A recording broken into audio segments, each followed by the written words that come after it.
Subscribe to our YouTube channel to hear exclusive interviews, game highlights, along with thoughts and comments from King James Radio Network founder Corbett Thompson, including rants about his beloved New York Mets. Corbett Thompson here for the King James Radio Network at jamesisking.com as we take a look at the GMC Baseball Tournament Championship game between number 1 Old Bridge and number 3 South Brunswick coming up in just a little bit.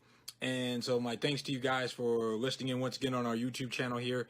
And, you know, we did our preview of the softball tournament, which I guess got a little feedback on. So a couple of people were listening in. Always good when, you know, somebody's, you know, listening and paying attention.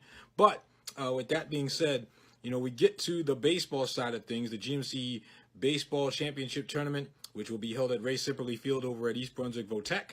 And, you know, for really what it comes down to here is, I think this is going to be definitely a pitcher's game. All indications, the numbers would tell me that this is going to be a pitcher's game. Now, I do think that, you know, there might be a slight advantage that goes to South Brunswick in terms of their hitting. South Brunswick has a little bit of a higher team batting average than what Old Bridge does coming into this game. But I do think ultimately it will come down to the pitchers. I looked at the team ERAs, for example, and Old Bridge, you know, they have a team ERA, I have it here. Old Bridge has a team ERA of 1.54, whereas South Brunswick, let's see, their team ERA is 1.79. So very close in terms of, you know, less than a quarter of a run per game difference. So I think, you know, with the pitchers that you could possibly see on display here, because I think in terms of the pitching, I think all of the big guys are going to be eligible here. Jacob Saccone, he's going to be coming now. If he does get the call from C.J. Hendricks here, head coach for South Brunswick, he's going to be pitching on 3 days rest because he last pitched on Wednesday in the GMC tournament quarterfinals in their win over Piscataway. They beat Piscataway 10-2. Old Bridge, a very different road to get to the finals.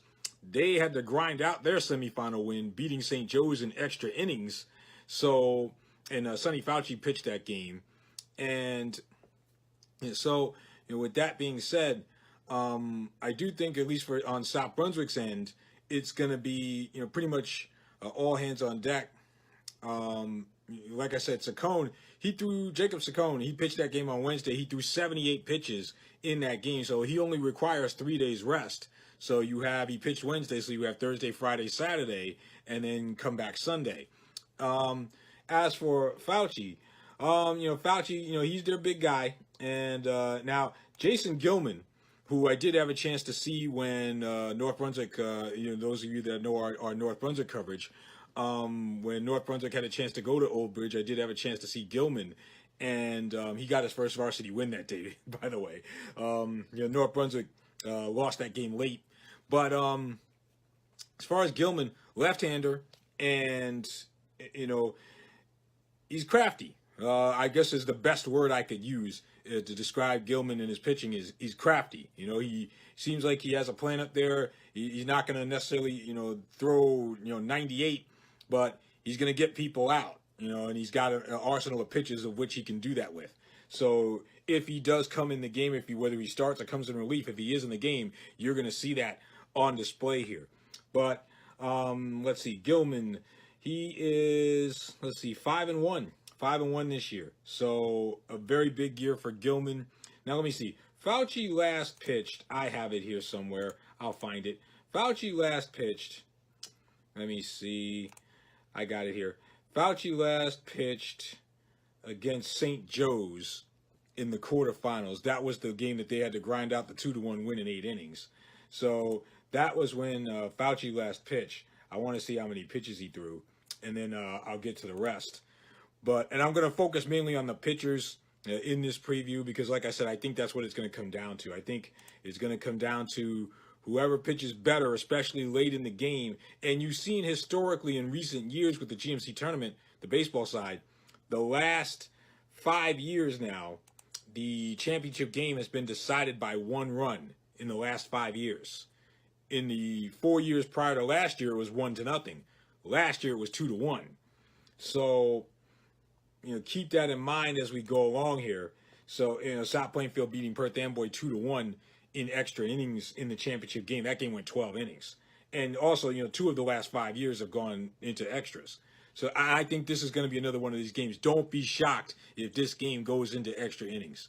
So I'm not predicting it per se, but again, don't be shocked if that happens. Now, getting back to Fauci for a second. Let's see. How many pitches did he throw in the St. Joe's game? He threw 111. So actually, that means he would not be. Gilman only threw 12.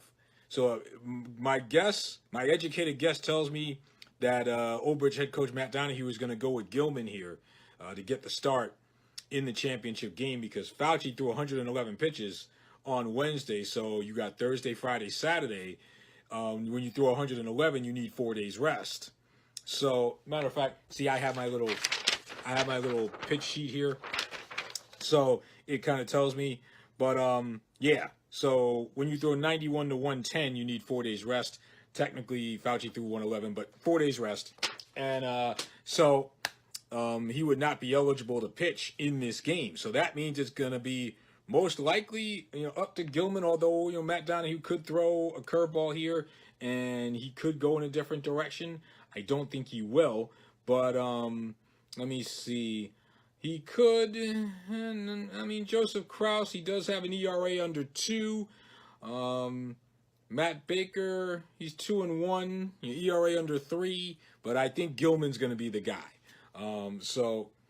And Gilman is a sophomore, if I remember right from my North Brunswick trip. Yes, he is a sophomore. So I'm expecting, again, don't print this anywhere, but I'm expecting Jacob Saccone against Jason Gilman coming up here. And again, I could be dead wrong. But, with that being said, I'll talk a little bit about the peripheral numbers, if you will. Old Bridge at 18-6, and again, under head coach Matt Donahue, in his second season after taking over for Jimmy Friel. The Knights are the number 1 seed. They've won 8 of their last 9 games. And, so for Old Bridge, when you're the top seed, that's the expectations obviously are very, very high. State playoffs haven't come around yet. State playoffs begin on Monday.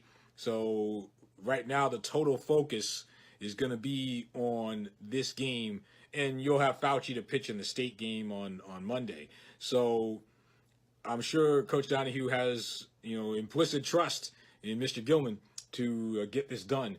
Now, their last game, we mentioned that Old Bridge won 8 of their last 9 because in their last game they lost to Wall Township by a score of 4-0. So Old Bridge, I'm sure would like to have some momentum, coming into this game. But listen, you're here, so that's the thing that matters the most, is that you're here, and I think they'll roll with that.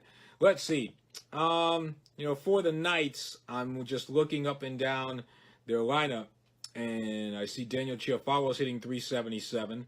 I see Matt Herbstman, who was the hero of the St. Joe's game in the semifinals, when he was able to, bunt in the winning run, so to speak. St. Joe's and freshman pitcher Donovan Zach committed a throwing error, trying to get the lead run at third base after Herbstman laid down the bunt, for a sacrifice. And that's what Old Bridge can do.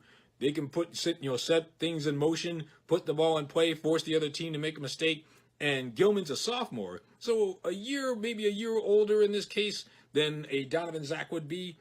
And so we'll see if he's a year older and a year wiser when Old Bridge tries to force the issue and push a couple of envelopes here. So I can see where Old Bridge might try to make some things happen on the base paths, whether it be bunting, hit and run, stealing bases, things like that. So keep that in mind as you go here. Let me see. I see there's a lot of stolen bases for the Knights. Chiafalo's got 15. Eddie Nugent's got 15. Matt Flores has 11. Elliot Hayward at the top of the order, he's got 12. So a lot of guys that can run.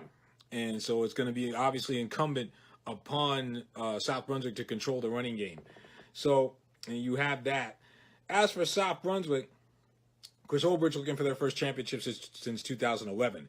As for South Brunswick, Their last championship was the year before, 2010. I should know. I was there. They beat North Brunswick that day at Ray Sipperly Field before it was named Ray Sipperly Field. But but that being said, for the Vikings, I think for South Brunswick, we talked about Jacob Saccone, who I'm expecting is going to get the call here. Although you could see, you could see Justin Cross, or you could see, depending on matchups or what have you. I mean, this is almost all hands on deck, in this situation. Nick De La Cruz, their shortstop, he's the guy at the top of the order that sets things. He's drawn, double-digit walks this year for South Brunswick. Matt Laurie has 25 hits. Let's see, Mike Reyes has 25 hits. So South Brunswick has the guy that I was impressed with when North Brunswick played against them in the GMC tournament was Matt Storch. He was the guy. He had drove in some runs for South Brunswick, and I saw him again in the Piscataway game. And Storch is a guy that probably goes a little underrated in the middle of that South Brunswick order. And so he's a guy that you may not want to throw cookies to. Not that he's going to blast it, 500 feet, but he can still hurt you, just getting base hits. So, keep an eye on Storch, going forward. And he's a junior. So, with that being said, obviously to get here, you have to have at least to some extent, a balanced team, where they balanced lineup and a balanced pitching staff. So I think both sides probably have that. I'm sure C.J. Hendricks in his fourth year with the Vikings, I'm sure that, he's, figured out, what plan he wants to go with, what plan he wants to implement. And again, starting with Nick De La Cruz at the top of the South Brunswick order. And that's basically it. I don't want to, ramble on, but, that's basically it. I think this game will come down to, who makes the defensive play, who makes, like, for example, I want to say, what was it? It was a couple of years ago in the St. Joe's game. It was a defensive play in the, at the end that won that game. So, yes, you do need a key base hit, and yes, you do need to perform in clutch situations. But I think pitching-wise and defensively, in these environments, in these types of, championship games, it's going to be that one pitch or that one play in the field that makes a difference. And so, like I said, I'm expecting a one-run game in this one as well, for the sixth straight year to have a one-run game. I'm not predicting 1-0, but I do predict a one-run game either way between Old Bridge and South Brunswick. So that's my short preview. Of course, we'll be on the air on the King James Radio Network at 2 p.m. Eastern Time from Ray Sipperly Field, and we will call the game. So hopefully, if you're not at the game and you want to listen in, please feel free to do so. So until then, this is Corbett Thompson saying goodbye, Godspeed. Thank you guys for watching and listening in, and I will talk to you on internet radio from Ray Sipperly Field, number 1 Old Bridge against number 3 South Brunswick for the GMC baseball title. I will talk to you then. Bye-bye.